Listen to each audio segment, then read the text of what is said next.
What makes you think you know better than me?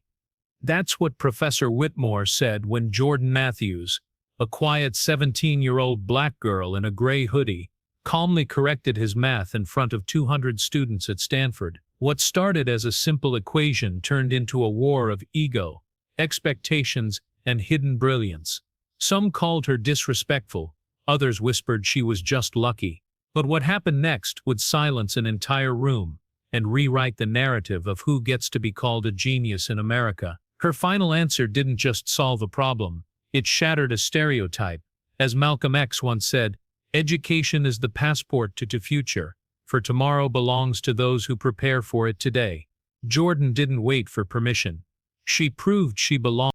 If this story hits home, tell me why. Drop a comment, like the video, and if you believe quiet power deserves a louder voice, hit that subscribe button. This is your story too. Jordan Matthews didn't look like a math prodigy. At just 17, she was younger than nearly everyone in the lecture hall at Stanford University. With long cornrow braids tucked neatly behind her ears and wire-rimmed glasses perched low on her nose, she wore a simple gray hoodie and jeans. She didn't raise her hand. She didn't speak out. She just watched, always watching.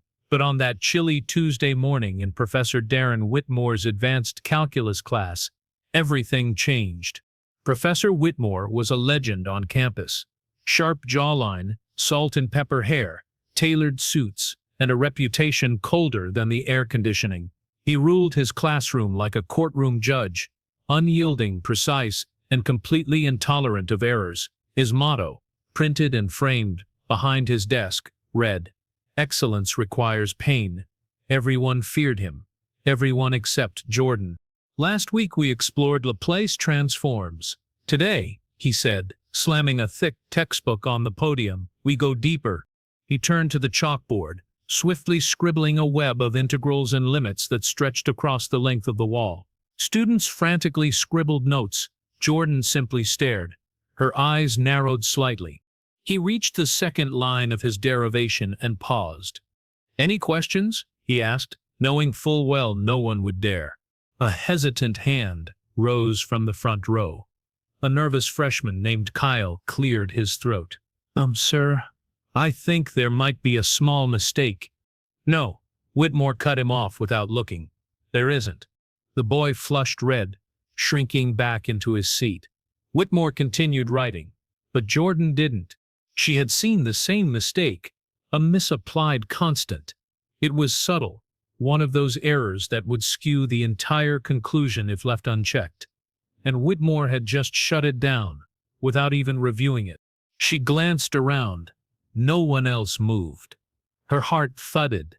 She hated confrontation, hated being watched, but she hated bad math even more. Her hand went up. Whitmore stopped mid-sentence. "Yes?" he said, voice flat. "I think," she began, her voice even but quiet. The constant in the second line was carried through incorrectly. "If you substitute it the way you did, the boundary conditions won't hold." There was a long pause. Whitmore turned slowly to face her. He scanned the board again, lips tightening. Then he walked over, chalk in hand, studying the equation. After a beat too long, he spoke. "You're Jordan Matthews, right?" "Yes, sir."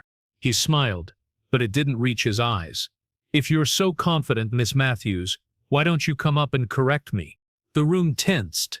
Jordan stood, not defiantly, just steadily. She walked to the front, took the chalk, and gently erased two symbols. Then, in smooth, clear steps, she rewrote the equation. "It should carry through like this," she said, her tone neutral. "That way the function remains consistent with the original conditions set." She stepped back. The equation was correct. Perfect even. Whitmore didn't say anything at first. He studied it with a thin-lipped frown. Then he turned to the class. "Well," he said, "seems our youngest student has an eye for details. Let's see if it's more than just beginner's luck." He wiped the board clean with one swift motion and began drawing an even more complex equation, this time nearly 6 feet across, filled with nested integrals and implicit functions far beyond what the syllabus covered. If you're truly ready, he said, solve this. A few students chuckled. This was it, the real test. A way to knock her down a peg, put her back in her place.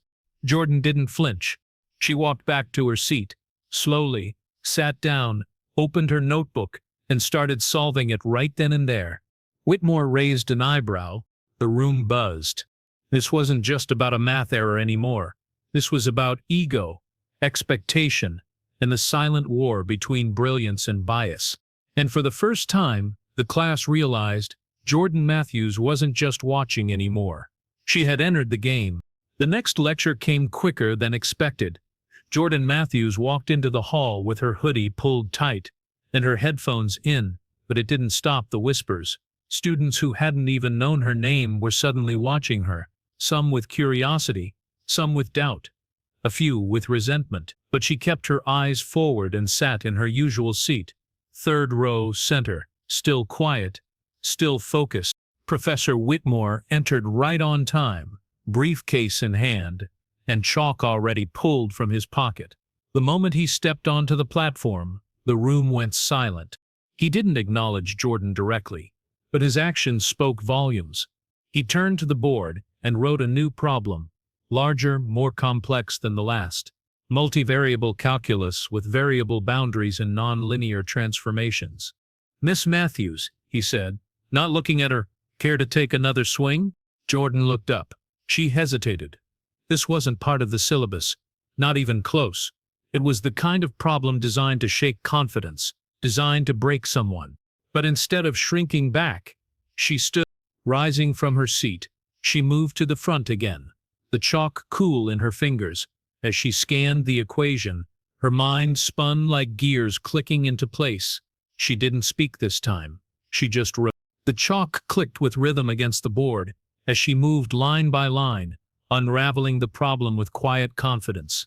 Her steps were clean, deliberate. Every symbol she wrote was a decision. By the time she underlined the final answer and stepped back, the room was dead silent. Whitmore didn't move for a moment. Then he walked forward slowly, examining her solution. He didn't say a word. Lucky again? Someone mumbled from the back. Whitmore finally turned to the class. This level of accuracy, he said, suggests more than luck. Jordan returned to her seat without fanfare, but something had changed. Whitmore's eyes followed her. So did the class. Later that week, a notice went out. The university was looking for candidates for the National Mathematics Symposium, an elite competition hosting undergraduates, graduate students, and even PhD candidates from top institutions. The selection would be competitive. Professor nominations were required. It wasn't for the faint of heart. Jordan didn't think much of it until the email arrived. You've been nominated. Professor Darren Whitmore. She stared at the screen. No subject line, no message, just the nomination. Her heart pounded. Why her? Was it a genuine offer or a trap? She found out the next day when Whitmore approached her after class. I assume you've seen the email, he said flatly. I did, she replied. I'll be honest, he continued, arms crossed. I don't think you'll win, but I want to see how far you can get. Consider it educational. She blinked. You nominated me just to watch me fail. I nominated you, he said, because I want to know what happens when someone like you is truly tested. Climax. There it was. The challenge wasn't just mathematical, it was personal. She was the youngest, the only black girl in the room, and now, the target of the toughest professor in the department. It wasn't just about numbers anymore. It was about proving she belonged. That night, Jordan sat alone in the library, surrounded by textbooks, scribbled notes, and half-eaten granola bars. Her hands trembled, not from fear, but from sheer exhaustion. She had 4 weeks to prepare for a competition people trained years for. She thought about quitting, thought about letting Whitmore win, letting everyone go back to their silent assumptions. But then she thought of her little sister back home in Oakland, who always looked at her like she was a superhero, and her mom, who worked double shifts just so Jordan could afford to be there. Resolution came slowly, quietly. Jordan took a deep breath, cracked open her third notebook, and kept going. Because if she didn't rise now, everything they said about girls like her, about kids from her background, would stay true, and she wasn't about to let that happen. Not today. Not ever. The clock struck midnight, but Jordan Matthews was still at her desk in the corner of the Stanford University Library. The fluorescent lights buzzed overhead, casting a soft glow on the piles of books, scratch paper, and her ever-growing wall of failed equations. Her fingers were stained with ink and the faint dust of chalk. Her body ached, her eyes burned, but her mind refused to rest. The National Mathematics Symposium was now just 3 weeks away. Jordan had no mentor, no prep team, no study group. While her competitors had advisors and past competition experience, she had only her will and a borrowed stack of graduate-level textbooks. Still, every night, she showed up, and every night, she pushed further than she thought she could go. During the day, she kept her head down in class. Whitmore didn't speak to her again, not directly, but every lesson seemed sharper, every example harder, every glance colder. The message was clear: you're on your own. One afternoon, Jordan was sitting outside the engineering building, reviewing tensor analysis, when a voice broke her concentration. "You're Jordan, right?" She looked up to see a tall guy with a confident posture and a kind smile. His name was Malik, a senior in the mathematics department, and last year's runner-up in the symposium. "I heard you're competing," he said, sitting beside her. She hesitated. "Yeah." Malik nodded. "I've seen what Whitmore's doing. He's not just testing your math. He's testing your patience, your nerves, your everything. You good?" "I'm fine," she said too quickly. "You don't have to be," Malik replied. "Just don't let him psych you out. They like to build walls around these things, keep certain people out." Jordan looked at him, unsure what to say. He smiled and stood up. "You've got something they can't teach. Just don't forget it." For the first time in weeks, she felt like someone understood. That weekend, the pressure cracked open something deeper. At 2:14 a.m., Jordan found herself stuck on a multivariable limit problem, one she'd solved before, but couldn't get right this time. She stared at it, breathing hard, then threw her pen across the table. The sound echoed in the quiet library. Tears welled in her eyes. Climax. She buried her face in her hands, exhausted, overwhelmed, angry. Not just at the math, not just at Whitmore, at the whole system, at how hard it was to exist in a space where she felt like she had to prove her worth, over and over, just to be allowed to stay. In that moment she thought about quitting again. But something stopped her. She remembered the first time she solved an equation that stumped her teacher in high school. The rush of clarity, the thrill of discovery. She remembered her mother's voice, whispering over the phone, "You don't have to be the best, just don't let them tell you you're nothing." She wiped her eyes, picked up her pen, and started again. Falling action. The next morning, Jordan changed her routine. She stopped hiding in the corners. She took over the whiteboard in the math lounge. She stayed after class to ask pointed questions. When classmates whispered or rolled their eyes, she ignored them. When Whitmore raised a brow, she stared back. She was no longer playing defense. The whispers didn't stop. In fact, they got louder. But so did her confidence. Resolution. By the end of the third week, Jordan had built a rhythm. Wake at 6, run 2 miles, eat oatmeal and eggs, spend 5 hours in lectures, 6 more in study halls, 3 in deep dive problem sets. Repeat. Her mind had become a machine, tuned, sharpened, tested. She was still afraid, but fear had become part of the process, not a wall, just another variable to solve. And as the symposium neared, she didn't think about Whitmore, or the doubters, or the pressure. She thought about the problem in front of her, and the next one, and the one after that. The auditorium at the University of Pennsylvania buzzed with nervous energy. Hundreds of students from across the country filled the rows, all dressed sharply, all holding clipboards, pencils, and ambition. The National Mathematics Symposium isn't just a competition, it was a proving ground. MIT, Caltech, Princeton, and Stanford were all here, sending their best. For Jordan Matthews, it felt like walking into a lion's den. She wore her usual hoodie, clean and pressed this time, and a simple pair of sneakers, no frills, no flair, just focus. As she stepped into the arena, she could feel the weight of it pressing down on her chest. The whispers, the stares, the expectations. She was the youngest in the room, one of the only black students, the only girl from her university competing at the top level.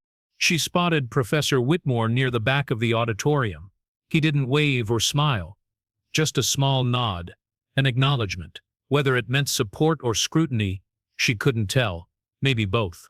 The clock on the massive screen hit 9:09 a.m. sharp. The moderator stepped up to the podium. "Welcome, competitors," he said. "Today you'll face 3 rounds. Each will test your speed, logic, and depth of understanding. You'll have 1 hour per round. Finalists, you'll proceed to the lightning round. Good luck." Round 1, Mental Math. Dozens of problems flashed across the screen in quick succession. No calculators, no scratch paper, just memory, logic, and sheer will. Jordan's fingers danced across the digital keypad in front of her. Simple derivatives, limits, recursive sequences. She cut through them like a laser. Around her, students were hesitating, second-guessing. Jordan didn't blink. She was too deep in the rhythm to feel nerves. Every correct ping from the system pushed her confidence higher. Round 2, Theoretical Application. Each competitor received a packet of abstract problems, proofs that required elegance, not just correctness. Jordan flipped open the booklet and got to work. Her mind moved like a wave building, breaking, reforming ideas in new ways. She wrote fast but clean, cutting through clutter, finding the simplest path through each proof.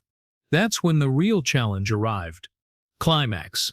Final round, speed solving. 10 brutal problems, 1 hour. A single mistake would drop her out of contention. Problem after problem pushed the competitors to their limits. Some cracked under pressure, others broke their pencils in frustration. But Jordan was still focused. A storm inside, but calm outside. The 9th problem nearly tripped her, a triple integral buried in nested coordinate transformations. She stared at it, her breath shallow. And then she saw it, a shortcut, a pattern hidden behind the chaos. She grinned, just barely, and executed the solution with speed and precision. 1 problem left. The final question was monstrous. An equation packed with complex summations, trigonometric identities, and a matrix transformation that didn't belong. Jordan could hear someone 2 rows behind her sigh in defeat. She leaned back for just a second, closed her eyes, and visualized the problem in layers.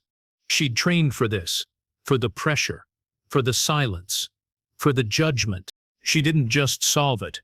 She dismantled it, rewriting it with sharper logic, collapsing steps into cleaner operations. And just as the timer hit 0, she boxed her final answer. Falling action. The judges gathered the papers, whispering to each other.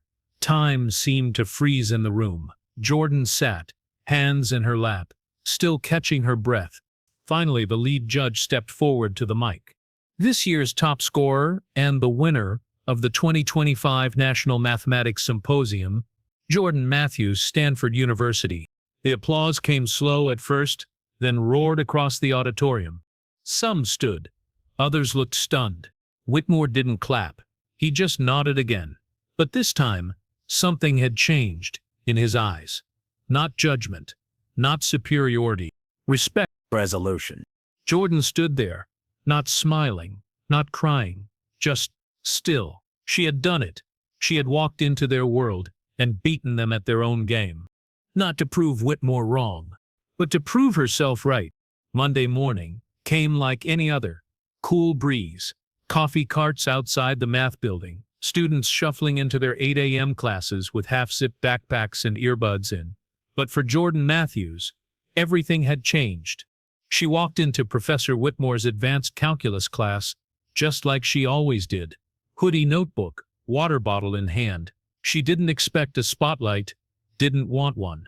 She just wanted to sit in her seat, take notes, and move on. But the room was different. Whispers followed her to her seat. Some students smiled. Others nodded. A few avoided her eyes completely.